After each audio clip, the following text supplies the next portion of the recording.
Bonjour, on va donc continuer sur le cours que nous avons fait juste avant, qui s'appelait donc sur le domaine de l'illusion du kavod. Et on avait dit que le but c'est d'arriver à être méritant du kavod Elohim, du kavod divin. Alors, le kavod divin, c'est quelque chose de très grand, de très précieux. On avait expliqué qu'il fallait donner le kavod à Kadosh Baruch Hu, diminuer complètement le sien, si ce n'est même l'annihiler complètement. Mais comment on fait? Comment fait-on pour obtenir le kavod divin? C'est un kavod qui est extraordinaire, qui dépasse l'entendement humain, et c'est un kavod qui nous servira, Léolam Vaed, pour l'éternité. Alors, Rabbi Nachman nous dit la chose suivante. Il nous dit, Ve'yev shar liskod la kavod azeh, on ne peut être méritant de ce kavod-là, du kavod d'Elohim donc, et là, à l'idée tchouva, uniquement par le biais de la tchouva. C'est-à-dire, lorsqu'un homme fait tchouva, alors il est méritant du kavod Elohim. Alors vous allez me dire, tchouva, c'est un grand mot. Tchouva, qu'est-ce que c'est tchouva? On fait tchouva, ça veut dire que, comme il dit le Rambam, on prend sur soi de ne plus recommencer une avéra qu'on avait réalisée auparavant. C'est ça, faire tchouva essentiellement. Et vous allez voir que dans l'esprit de Rabbi Nachman, bien entendu, c'est ça, on n'est pas là pour contrer ni le Rambam, ni la définition élémentaire de la tchouva, mais vous allez voir qu'il va nous donner une notion qu'on ne s'attendait pas du tout, qu'un chidouche atzum, quelque chose, une nouveauté extraordinaire.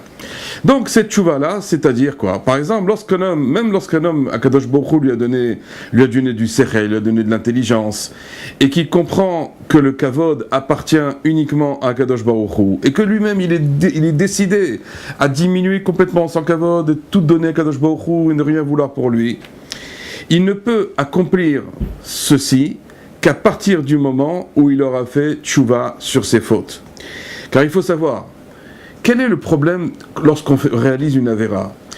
Le fait de réaliser une avéra, à part le fait que on est contre le Ratzon Hashem, on est contre la volonté d'Akadosh Baruch Hu, parce que Hashem ne veut pas qu'on fasse d'avérot, mais en vérité ça va entraîner des machalot à nefesh. Traduction littérale en français, on pourrait dire des maladies mentales. C'est pas dans le sens où nous on le comprend en français. Maladie mentale, ça veut dire des maladies de l'âme, des maladies du nefesh, des maladies qui nous poursuivent. Or, il y a, on le sait par exemple, David Amelech, on l'avait dit dans le Teilim, Refa'a nafshi ki chatatilach, guéris mon âme, car j'ai fauté envers toi.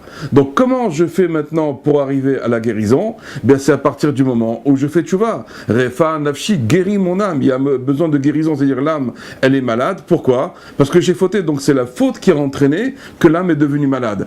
Maintenant, quelle sorte de maladie l'homme va pouvoir avoir? Ben, il faut savoir que lorsqu'un homme a fauté, en particulier par ce rouage tout, ce vent de folie qu'il a voulu faire rentrer par le biais de la gava, de l'orgueil, parce que le kavod, en vérité, c'est de l'orgueil, d'un autre côté, quand on cherche les honneurs, etc., tout ça, c'est de l'orgueil.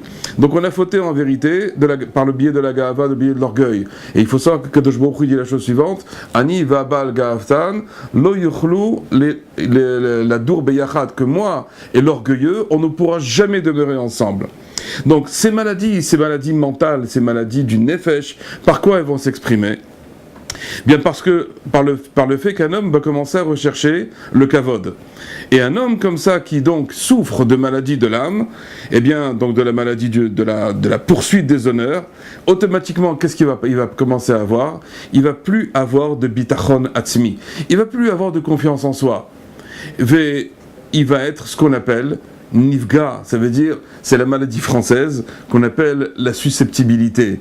Il va être Nifga de n'importe quoi. On va lui dire un mot de travers, on va le regarder d'une manière un petit peu différente de la normale, il va se sentir mal, il va commencer à attaquer. Vous savez, il y a des gens en France, par exemple, quand on commence à les regarder, je ne voudrais pas les citer, mais vous savez à qui je fais allusion, à peine on les regarde, tac, il s'enflamme et il commence à attaquer, il commence à insulter, il commence même à tuer. Je me rappelle, j'avais lu un fait divers d'une certaine personne qui était passée en procès, et le chauffette, le juge lui a demandé, il lui dit, mais pourquoi tu l'as assassiné? Il dit, parce qu'il m'a regardé. Alors il dit, non, tu as tué quelqu'un parce qu'il t'a regardé. C'est-à-dire, on en arrive là. C'est-à-dire que lorsqu'on défie quelqu'un par le regard, pourquoi? Parce qu'on veut du kavod, il a osé nous regarder, bah, automatiquement, on arrive extrêmement à des très gros problèmes. Donc, c'est-à-dire, tout ça, ce sont des machalot, ce sont des maladies de l'âme, des maladies du nefesh. Et donc, ça vient pourquoi? Parce qu'un homme, il cherche le kavod et il ne supporte pas qu'on lui manque de respect. Il ne supporte pas qu'on le regarde d'une manière un peu différente. Il ne supporte pas qu'on lui dise un mot de travers. Et donc automatiquement cet homme-là, il est nifga, il est très susceptible, il est très faible par rapport aux gens, il ne sait pas comment se conduire avec eux, et il n'arrive même plus, il est caché l'oliot bachevra, ça veut dire qu'il n'arrive même plus à vivre en société, il a toujours l'impression que chaque fois qu'on est mezalzelbo, qu'on le méprise, qu'on lui en veut, etc. Donc il est en train de souffrir sans arrêt cet homme-là. Donc ça veut dire que la tchouva ne peut commencer qu'à partir du moment où on a commencé à réparer cette notion de maladie de l'âme, des maladies mentales, donc c'est-à-dire de ce qu'on appelle de la redifat akavod, de la poursuite des honneurs. Tout le temps où on est dans ce domaine-là, ben on n'a pas commencé à faire tchouva, c'est-à-dire, maintenant, regardez, Rabbi Nachman, il ne parle pas ici maintenant ni de Shabbat, ni de Kashrut, il n'a même pas dit un mot là-dessus. La véritable tchouva ne commence à partir de quel moment? Que quand j'arrête la redifat akavod, d'arrêter de poursuivre les honneurs. Parce qu'automatiquement, je suis un homme susceptible, j'ai des maladies mentales, mon âme, elle est complètement perturbée, je n'arrive pas à avancer, je n'arrive pas à grandir, et bien automatiquement, je ne peux pas faire tchouva, la tchouva n'a même pas commencé encore. Et donc, qu'est-ce qui se passe? Il dit Veikar tchouva. Maintenant, alors comment c'est quoi la tchouva alors? Donc il faut briser donc cette histoire d'honneur et de kavod et de redifat à kavod. Comment on va faire tchouva? C'est quoi la tchouva? Est-ce que c'est quelqu'un qui faisait pas Shabbat, maintenant il fait Shabbat? Bien entendu que c'est ça. Quelqu'un qui mangeait pas kasher, il mange kasher. Mais maintenant quelqu'un qui fait Shabbat, qui mange kasher, qui met les tefilin, qui étudie la Torah. Mais comment il fait tchouva cet homme-là alors? Sur quoi il fait tchouva? Alors il nous dit la chose suivante, et ça c'est un élément essentiel dans l'enseignement de Rabbi Nachman. Il nous dit l'essentiel même de la tchouva, c'est que lorsqu'on va entendre son humiliation, lorsque quelqu'un nous aura manqué de respect, nous aura humilié en public, nous aura fait un affront terrible, Sheishma bizyono yidom veishtok. Yidom, ça veut dire il va se taire dans son cœur. Veishtok, il va se taire dans sa bouche. Ça veut dire il va être capable de ne pas répondre à l'humiliation. Il faut savoir une chose pareille, que lorsqu'on fait honte à quelqu'un et que cet homme-là est devenu un tzaddik, qu'il n'a pas répondu à l'humiliation en public qu'on lui a fait, allez à côté de lui, demandez-lui une bracha, et c'est yadoua qu'une telle bracha va s'accomplir, parce que là c'est un tzaddik qui vous a béni. Alors vous allez me dire c'est quelque chose d'extrêmement difficile. Comment supporter l'humiliation et se taire?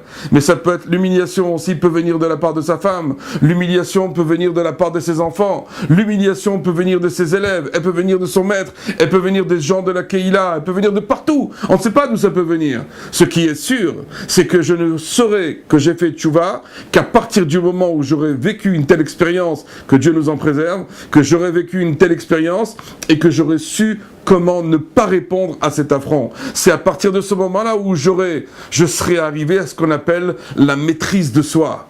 La maîtrise de soi, ça veut dire c'est être capable de ne pas réagir lorsqu'on m'insulte, être capable de ne rien dire lorsqu'on est en train de m'humilier. C'est la preuve véritable que j'ai brisé complètement toute ma notion de kavod, de respect envers moi-même, et pouvoir donner uniquement ça à Kadosh Baruch Hu. Parce que moi, c'est comme si je n'existais pas. Je veux donner ce kavod-là uniquement à Kadosh Baruch Hu. Et c'est comme ça qu'on est méritant du kavod divin. Lorsqu'on arrive à un tel niveau que même les bisionotes, tout ça, c'est comme si ça glissait sur nous et qu'on ne réponde pas. Le inyan, c'est de ne pas répondre. Même lorsque c'est sa femme qui nous fait une insulte, il ne faut pas répondre, il ne faut rien dire. Et naturellement, à nous aussi de ne pas insulter, de ne pas rentrer dans ce jeu-là. Alors il faut savoir donc que tout le temps où un homme n'a pas fait tchouva, il a ce qu'on appelle des damim makurim, c'est-à-dire il a du sang qui est bouillonnant encore en lui. Et donc, ce sang qui est bouillonnant encore en lui, ça le force à rechercher le kavod et à rechercher la domination sur son prochain. Parce que c'est ça la notion de kavod, c'est-à-dire que moi, je suis mieux que toi. Donc, tu n'as pas intérêt à me manquer de respect ou tu n'as pas intérêt à dire un mot de travers. Et donc, par le biais des bisionotes, quand un homme maintenant va souffrir et qu'il a été humilié, eh bien donc ça va purifier le sang qui était bouillonnant, ce sang de la colère, ce sang qui demande du kavod, ce sang dans lequel on cherche à dominer autrui, par le fait justement que maintenant je n'ai rien dit, j'ai pris le bisayon, j'ai pris l'humiliation sur moi que je n'ai pas répondu, c'est comme ça que véritablement on va arriver à purifier le sang qu'il y a en nous.